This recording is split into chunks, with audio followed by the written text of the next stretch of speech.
कंगना रनौत।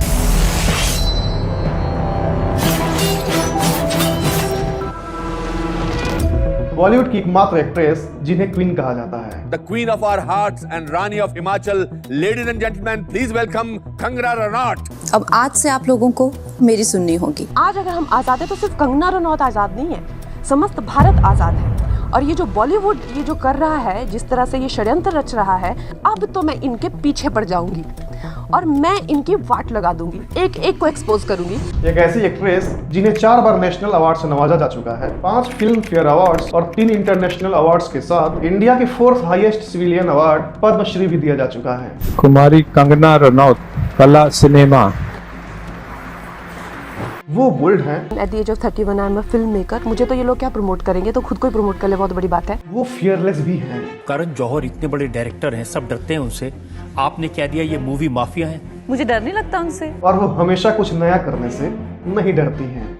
क्योंकि महाभारत का दूसरा नाम है जया। अपनी अवार्ड विनिंग परफॉर्मेंस से लेकर फियरी स्टेटमेंट तक कंगना रनौत ने बॉलीवुड की कंट्रोवर्सी क्वीन का टाइटल ऑन कर लिया है। चाहे वो आदित्य पंचोली हो या हो ग्रीक गॉड कहे जाने वाले ऋतिक रोशन, कंगना ने सबको कड़वा जवाब दिया है। उसने वो मेल खुद को भेजे हैं मेरे अकाउंट से, ताकि वो दिखाने के लिए, हाँ मुझे तो तुम्हारी याद आ रही है, मैं तो मर गई। पर ये कंट्रोवर्सी क्वीन टाइटल इन पर इतना परफेक्ट क्यों लगता है? क्या ये इनकी अनअपोलोजेटिक एटीट्यूड की वजह से है या इसके पीछे और भी कुछ कहानी छुपी है? आइए समझते हैं। The expectation from a girl is to behave like a wife on the sets. और कंगना रनौत और उद्धव सरकार के बीच जुबानी जंग और ज्यादा तेज होती जा रही है। वो फिल्म वाली हमें बताएगी कि राजनीति कैसे की जाती है। मैं कंगना रनौत, जो लोकसभा की सदस्य निर्वाचित हुई हूँ, ईश्वर की शपथ लेती हूँ कि विधि द्वारा स्थापित भारत के संविधान के प्रति सच्ची श्रद्धा और निष्ठा रखूंगी।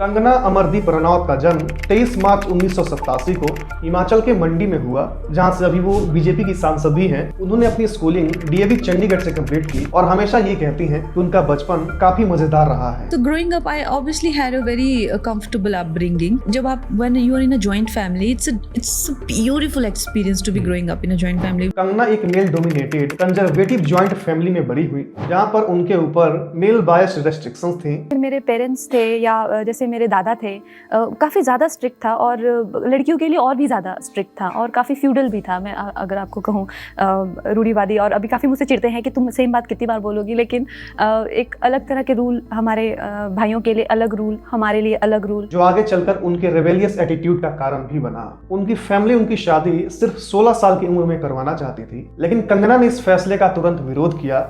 पढ़ो ताकि अच्छा ससुराल मिले। तो ये ऐसा लगता था कि हम लोग तो ये मतलब टेनेंट है यहाँ पे, ये हमारा घर है ही नहीं। पढ़ाई में भी कंगना ठीक ठाक थी और अपने पेरेंट्स के फोर्स करने के बाद डॉक्टर बनने के लिए ट्राई भी की थी, लेकिन जब उनका प्री मेडिकल एग्जामिनेशन क्लियर नहीं हुआ तब उन्हें एक बड़े सेटबैक का सामना करना पड़ा। ये एकेडमिक सेटबैक उनके लिए एक मोटिवेशन बन गया ग्लैमर वर्ल्ड में आगे बढ़ने के लिए और अपना नाम बनाने के लिए। लेकिन उनका ये सपना उनकी फैमिली को पसंद नहीं आया, लेकिन फिर भी एक्ट्रेस बनने का अपना अनडाइंग पैशन लेकर कंगना 2003 में दिल्ली शिफ्ट हो गई और वहाँ एक म्यूजिक एकेडमी में एनरोल किया। उसके बाद उन्होंने एलिट मॉडलिंग एजेंसी ज्वाइन की और तब उन्होंने दिल्ली स्मिता थिएटर ग्रुप और अरविंद गौर के वर्कशॉप्स ज्वाइन किए, जो इंडिया हैबिटेट सेंटर में होते थे। वो 2-3 साल तक कंटिन्यूअसली मेहनत करती रहीं। फिर फिल्मों में उन्हें पहली ब्रेक 2006 की एक फिल्म गैंगस्टर में मिली और इसी फिल्म के बदौलत इन्हें film fair award for best female debut मिला। It's time for the award for best debut in 2006 and the winner is Kangana Ranaut। Thank you film fair. उसके बाद डेब्यू के सिर्फ 2 साल बाद ही उन्हें साल 2008 में उनकी फिल्म फैशन के लिए उन्हें पहला नेशनल अवार्ड भी मिल गया। उन्होंने कई फिल्में की और इसी बीच साल 2011 में आई उनकी फिल्म तनु वेट्स मनु, जिसे खूब पसंद किया गया। लेकिन कंगना को जिस फिल्म की वजह से बहुत ज्यादा पॉपुलैरिटी मिली वो थी साल 2014 की फिल्म क्वीन। लोग बोट खरीदने गए कि रेंट करने? मेरा सेंस अभी वो बहुत अच्छा है, आपको धीरे धीरे पता चलेगा। मेरा तो इतना लाइफ खराब हो गया है, इतना लाइफ खराब हो गया है मेरा। क्वीन के लिए उन्हें कई सारे अवार्ड्स मिले, including a national award and film fair award. फिर साल 2015 में तनु वेट्स मनु रिटर्न्स आई, जिसमें कंगना डुअल रोल में थी और ये भारत की पहली फीमेल लेड हिंदी फिल्म बनी जिसने बॉक्स ऑफिस पर 100 करोड़ का बिजनेस किया और इस फिल्म के लिए इन्हें तीसरा नेशनल अवार्ड भी मिला। साल 2020 में उन्हें पंगा मूवी के लिए चौथा नेशनल अवार्ड मिला। उसके बाद साल बीतता गया, कंगना की कई फिल्म आई, इवन इन्हें पद्मश्री भी दिया गया और साथ ही आया एक के बाद एक कई कंट्रोवर्सी, जिसके वजह से इन्हें क्वीन ऑफ कंट्रोवर्सी कहा जाने लगा। अब आइए इनके कंट्रोवर्सीज को देखते हैं।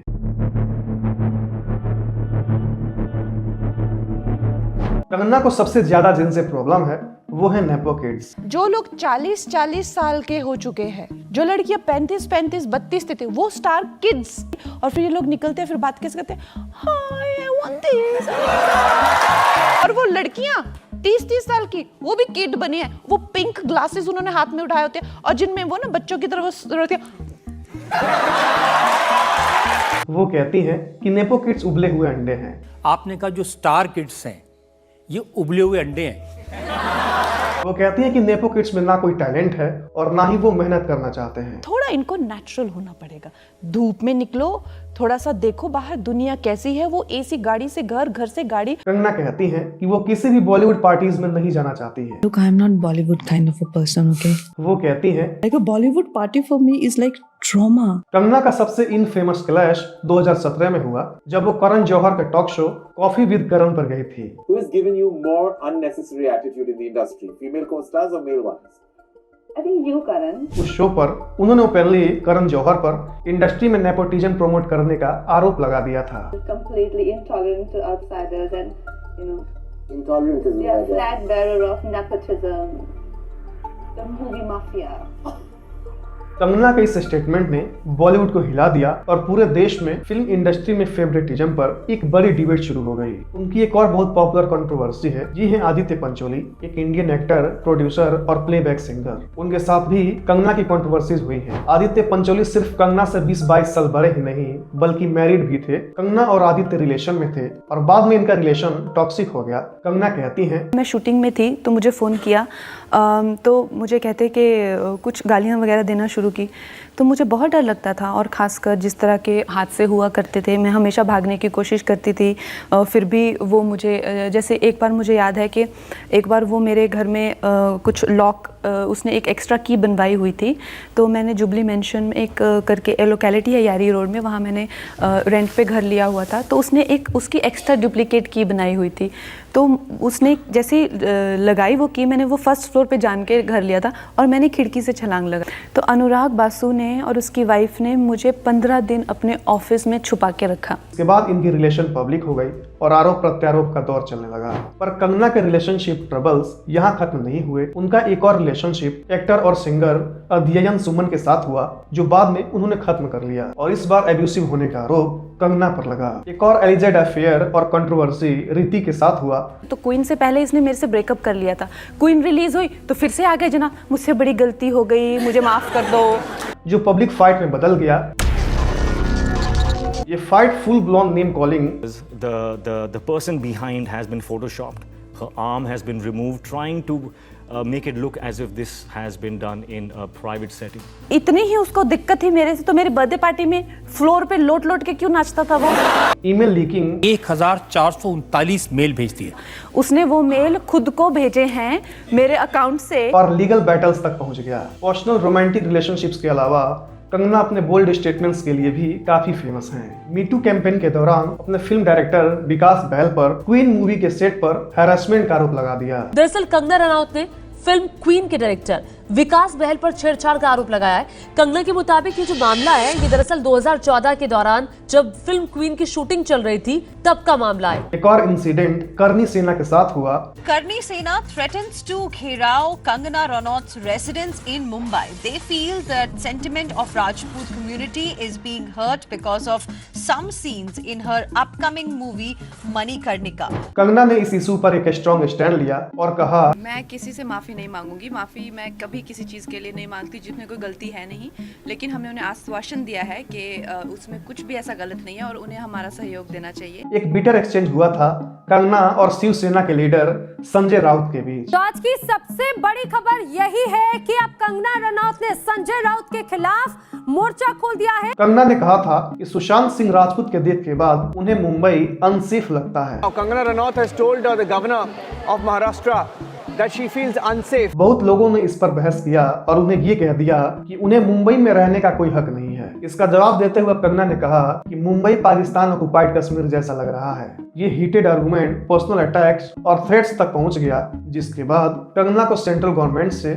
सिक्योरिटी लेनी पड़ी थी। पिछले कुछ सालों में कंगना ने पॉलिटिकल स्फीयर में भी एंट्री की है। वो रूलिंग पार्टी को सपोर्ट करते आई हैं और अपोजिशन लीडर्स को शार्पली क्रिटिसाइज करते आई हैं। इसी वजह से साल 2024 में उन्हें मंडी लोकसभा से बीजेपी से टिकट दिया गया, जिसमें वो जीत भी गई। कई बार इनके स्टेटमेंट्स कई लोगों को हर्ट कर जाते हैं, जैसे उन्होंने फार्मर्स के ऊपर एक स्टेटमेंट दिया था जिसकी वजह से एक सीआरपीएफ की महिला जवान ने उन्हें थप्पड़ मार दिया था। कंगना के अनफिल्टर्ड सोशल मीडिया पोस्ट या इंटरनेशनल फिगर्स को टक्कर देना हो, उनकी ट्विटर वर्स और इंस्टाग्राम स्टोरीज अक्सर वायरल हो जाती हैं। अभी सबसे रिसेंट कंट्रोवर्सी है उनकी रिसेंटली रिलीज्ड मूवी इमरजेंसी की वजह से। इनके फिल्म के कुछ सीन की वजह से काफी आउटरीच देखने को मिला, जिसकी वजह से फिल्म को पोस्टपोन भी करना पड़ा था। पर कंगना हमेशा हेडलाइंस में क्यों बनी रहती है? उनके सपोर्टर्स उन्हें एक फेयरलेस एक्ट्रेस मानते हैं, जबकि क्रिटिक्स उन्हें अटेंशन सीकर कहते हैं। लेकिन कंगना रनौत की इस बिहेवियर की वजह से कई बार जो कंपनियां इन्हें ब्रांड एम्बेसडर बनाती हैं, वही सोच में पड़ जाती हैं कि कंगना ब्रांड एम्बेसडर हैं या ब्रांड डिस्ट्रॉयर। अभी मैं आपको बताया कि कंगना रनौत पिछले कई सालों में काफी कंट्रोवर्सीज में रही हैं, लेकिन एक चीज और है कि फिर भी उन्होंने एंटरटेनमेंट और एडवर्टाइजिंग इंडस्ट्री में अपना एक बड़ा इम्पैक्ट बनाया है। आज के टाइम में कंगना आदित्य बिरला ग्रुप के लीवा, डियाजियो के सिग्नेचर मास्टरपीस, इमामी के बोरो प्लस और खादिम शूज और बैग जैसे ब्रांड्स की एम्बेसडर रह चुकी हैं। उनका ऑन स्क्रीन इमेज उनकी पर्सनल ब्रांड को एक नए लेवल तक ले गए हैं, जिसकी वजह से कुछ ब्रांड मैनेजर्स के लिए वो अभी भी फेवरेट बनी हुई है। ये फंक्शन अवार्ड के हिसाब से कंगना को इंडिया की सबसे कंट्रोवर्शियल एक्ट्रेस में रैंक किया गया, जिसने ब्रांड मैनेजर्स के बीच डिबेट शुरू कर दी कि क्या वो ब्रांड एम्बेसडर हैं या ब्रांड डिस्ट्रॉयर। इसी ब्रांड एम्बेसडर के आसपास ओकेजनल कंट्रोवर्सीज ब्रांड के लिए जरूरी लाइमलाइट और पॉपुलैरिटी ला सकती है, लेकिन अगर कंट्रोवर्सीज लगातार और कंसिस्टेंटली होती रहे तो ब्रांड को ओवरशैडो कर सकती हैं और उसके ओनर्स को परेशान भी कर सकती हैं। इसी वजह से कई ब्रांड्स इनको एम्बेसडर तो बनाना चाहते हैं, लेकिन कहीं ना कहीं कंगना के पर्सनालिटी की वजह से उनके भीतर डर भी देखा जाता है कि कहीं कंगना की ये पर्सनालिटी उनके ब्रांड को डिस्ट्रॉय ना कर दे।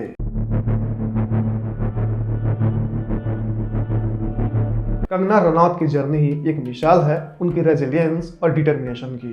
प्यार करो या नफरत, ये तो मानना पड़ेगा कि उन्होंने बॉलीवुड स्टार बनने के डेफिनेशन को पूरी तरह बदल दिया है। जहां सब एक्टर एक्ट्रेस बिना अपने पीआर टीम से डिस्कस किए एक शब्द नहीं बोलते हैं, वहां कंगना अपने पॉइंट ऑफ व्यू शेयर करने के लिए किसी से नहीं डरती हैं। हिमाचल की एक छोटी सी जगह से निकलकर बॉलीवुड की क्वीन बनने तक का सफर सिर्फ एक स्ट्रगल नहीं, बल्कि एक इंस्पिरेशन है उन लोगों के लिए जो अपने सपनों को सच्चाई में बदलने का हौसला रखते हैं। अब कंगना सिर्फ एक एक्ट्रेस नहीं रही, बल्कि एक कल्चरल आइकॉन बन चुकी है। कंगना रनौत के बारे में आप क्या सोचते हैं?